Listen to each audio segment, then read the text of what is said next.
Hi, good afternoon, everybody. Today's topic is going to be frugality, and I think this is a topic that can transform our financial well-being. In today's world is filled with consumerism and materialism, and so adopting a frugal lifestyle can empower us to make more meaningful choices about our finances. So let's explore what frugality is, why it matters, and how it can positively impact our lives. Now, I've always been frugal.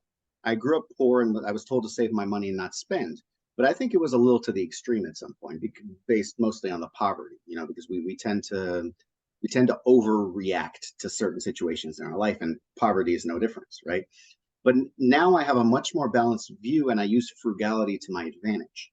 Um, so when you keep the biggest thing I like about frugality is when you keep your living expenses low, you have much more freedom to do with your money what you want. And in fact, I directly attribute frugality to getting me where I am financially. And many other millionaires and billionaires will tell you the same thing. Now, when you think frugal, I'm sorry, when you think rich or wealth, what do you see? You see these cars, the jewelry, the cash, watches, those $20 million flashy homes on Instagram? Or do you see, when you think rich, do you see these actual rich people, the wealthiest people in the world that look like they shop at Goodwill?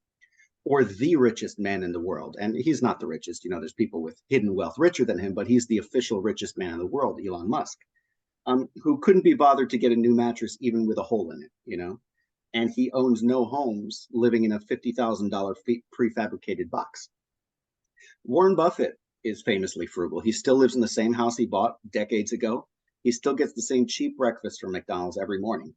And these people are frugal despite being very rich. And I'd go as far as to say that they are rich because they are frugal. Now, we see those people. This is what the majority think rich looks like. But this is the reality.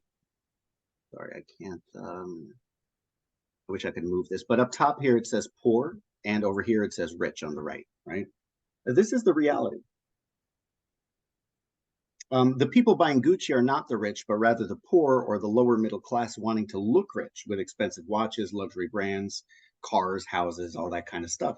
But when I look at those people, when I look at these people, despite all of these people have more money than I do, it's a given. We have, who is that, Birdman? We have Floyd the Money Mayweather. His whole personality is about money, how much money I have. But if he keeps spending the way he's spending, it's all going to go. Like all this junk is millions of dollars worth of gold on the table there, and it's all it's junk. This is what I see when I see Floyd Mayweather, right? Um, Silly, useless bling promoting an unsustainable lifestyle where the money could have been spent on much better things.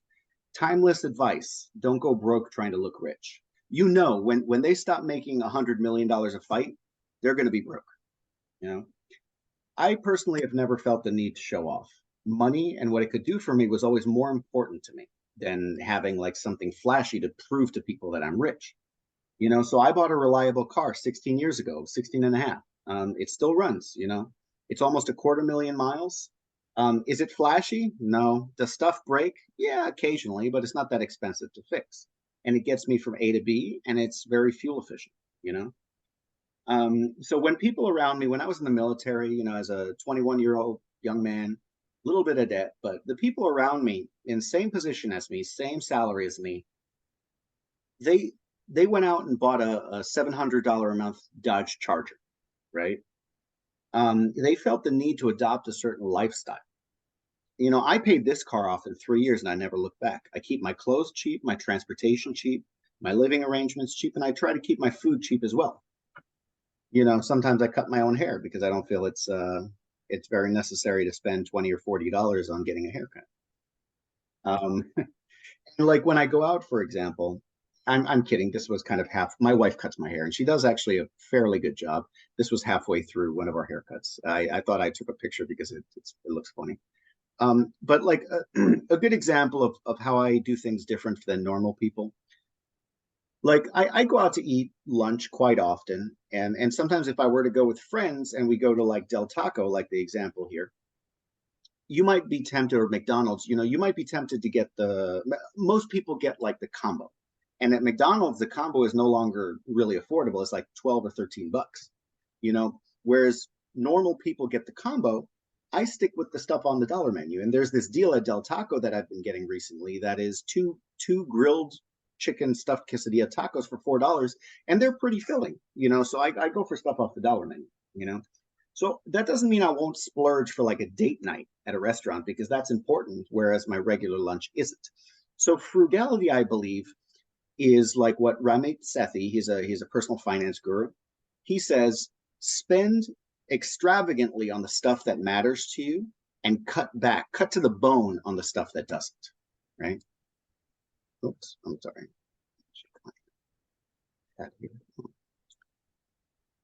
Oh, let me see what he says. Oh yeah, $6 Big Mac combo. Oh, cool. Good to know. Thanks, Chris. I'll keep that in mind.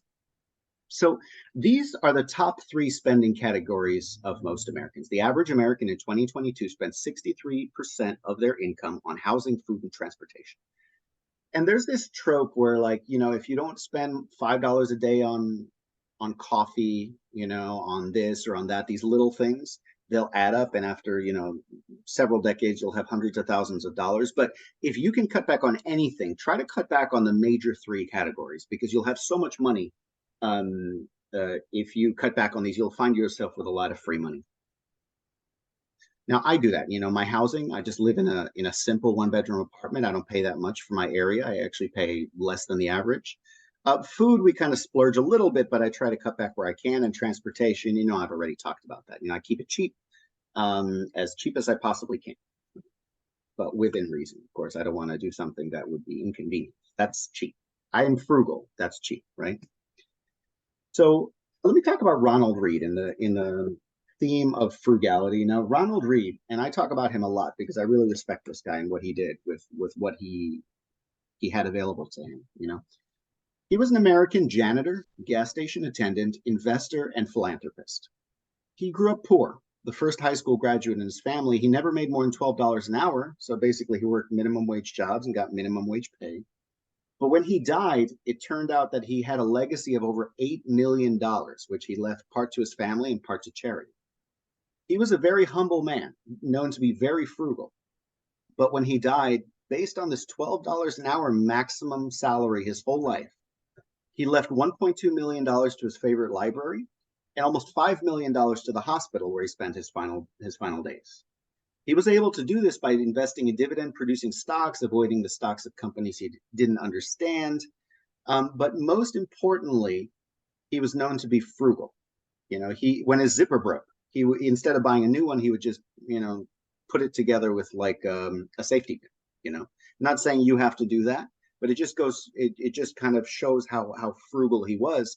And because he was so frugal, he was able to do great things with the little money he made.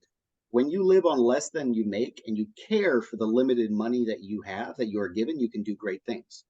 So frugal, right? What is frugality and how is it different from being cheap? Well, by definition, frugality is the practice of living simply and efficiently with a focus on saving and avoiding unnecessary expenses. It's about being mindful of how we spend our money and our resources because there isn't a salary in the world you can't spend. Resources will always be limited. You have to make it work, right? So frugality isn't about depriving yourself of stuff, but rather of making thoughtful decisions and having good resource management. Cutting back on stuff that doesn't matter to you, spending money on stuff that does.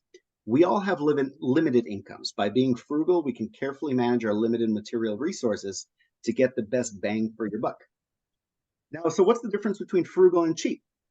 We often hear both words used interchangeably, and the best distinction I've been able to find is that frugal only affects you, whereas cheap affects other people. Like if you don't go out to eat, or you don't go to a restaurant to eat, you just eat at home, that's frugal, But if you don't tip when you go out to eat, that's cheap, right? It's expected that you tip in America, right? And hopefully I'll see the day when tipping isn't a thing anymore and the tax is included in the price like it is in so many other countries in the world. But until that day, we will continue tipping because this is America. And so another thing that the frugal person looks at is value versus price. So they'll always go for the thing that gives you more value for your money versus just the price. A frugal person, a cheap person will just go for the bare cheapest option, whereas a frugal person will go for the cheapest acceptable option, and that's where they differ, right? Frugal people tend to have long-term mindset. They buy high-quality things, whereas cheap people have a very short-term mindset. How is this going to affect my pocketbook today? They tend to buy low-quality things, right? So Terry Pratchett is a pretty good author, and in one of his books, he talks about the Boots theory of socioeconomic unfairness. Now, it is very expensive to be poor, and let's look through this real quick. The rich are so rich because they manage to spend less money. Take Boots, for example. This person earned $38. This person earned $38 a month plus allowances. A really good pair of leather boots cost $50. But an affordable pair of boots, which were sort of okay for a season or two and then leaked like hell when the cardboard gave out, cost about $10.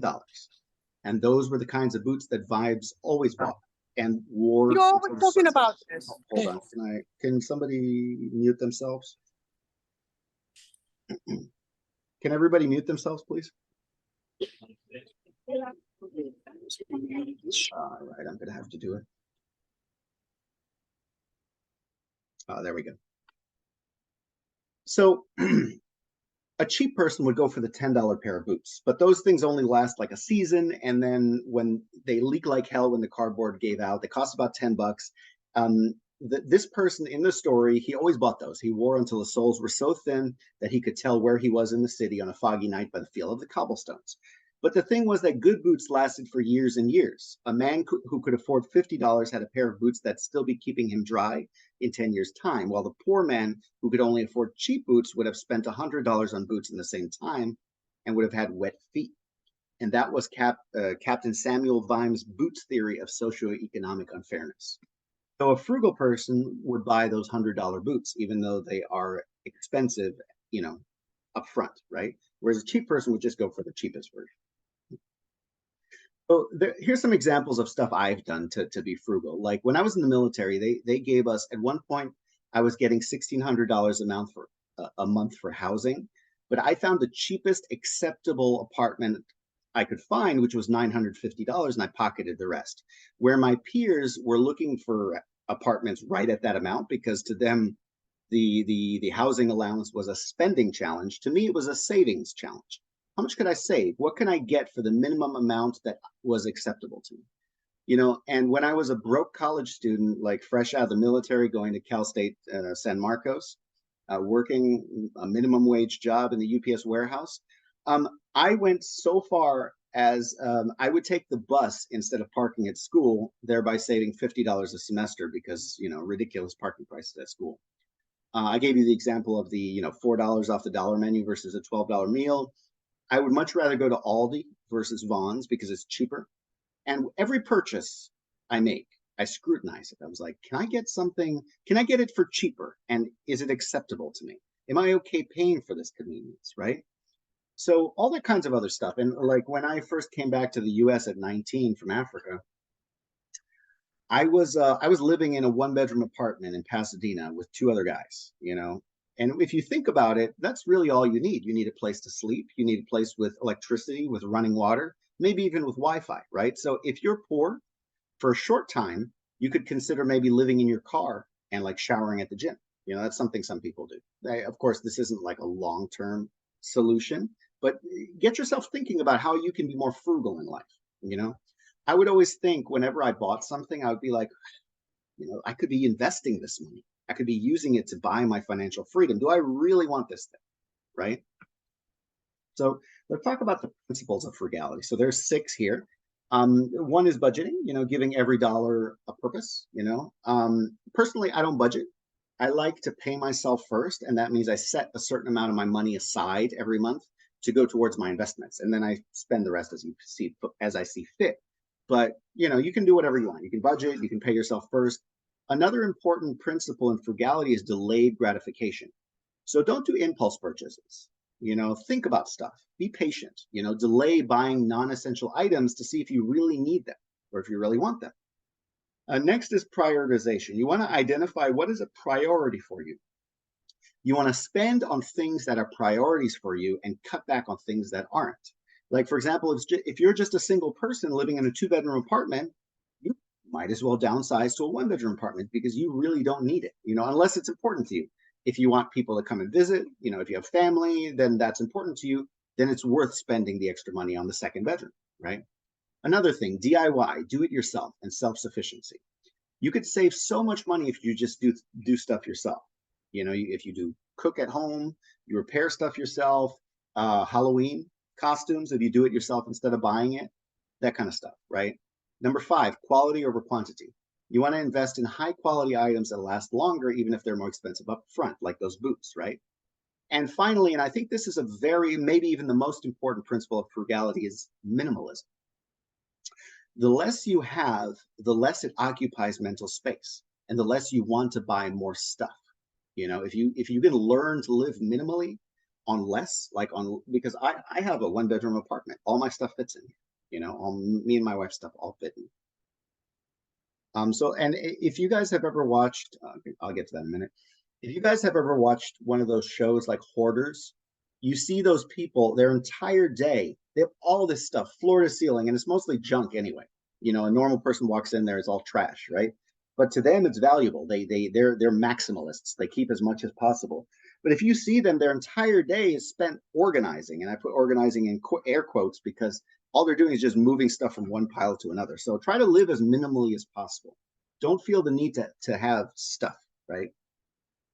So talking about DIY, so the guy on the left, his name is Julian. He's from a show called Trailer Park Boys. And for Halloween, I dressed like him.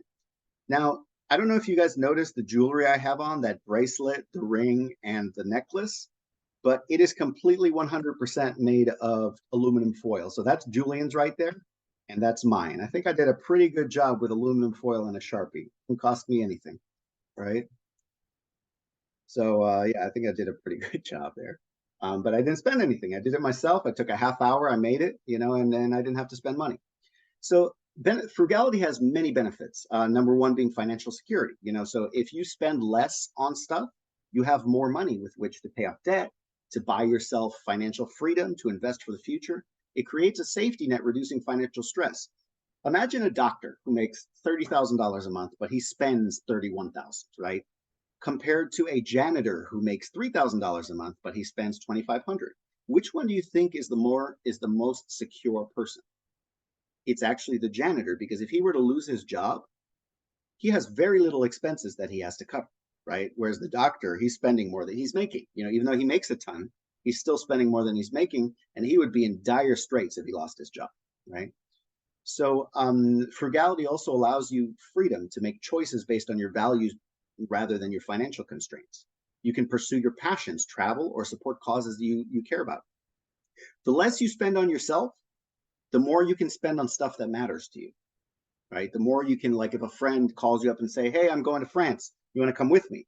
No, I'm sorry, I have debt. No, I'm sorry, I don't have the time. No, I'm sorry, this, and that. Whereas somebody who has a lot of money because they were frugal can say, yeah, sure, why not? I'll come with you. You have freedom, right? Environmental impact. The less you spend, the more sustainable your lifestyle is, right? And stress reduction.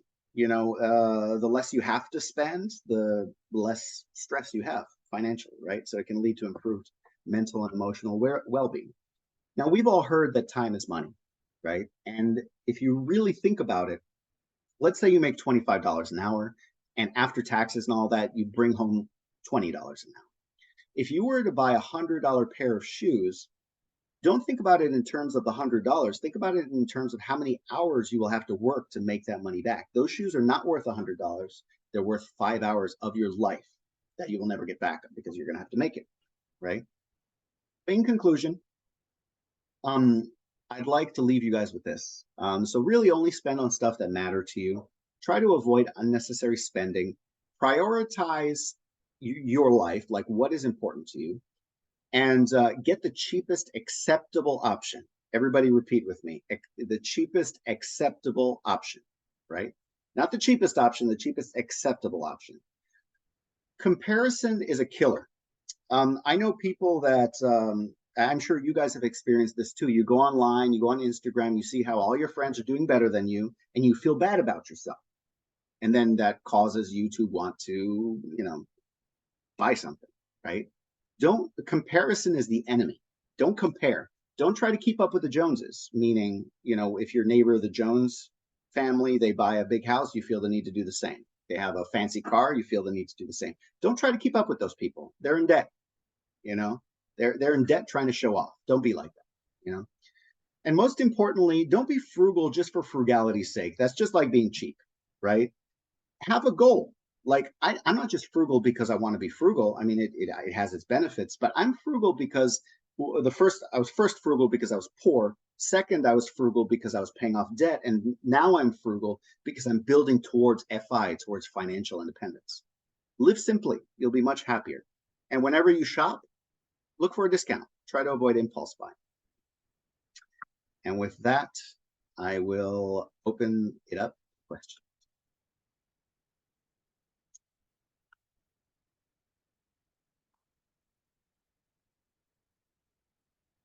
All right, everybody, you can unmute yourselves. Go ahead.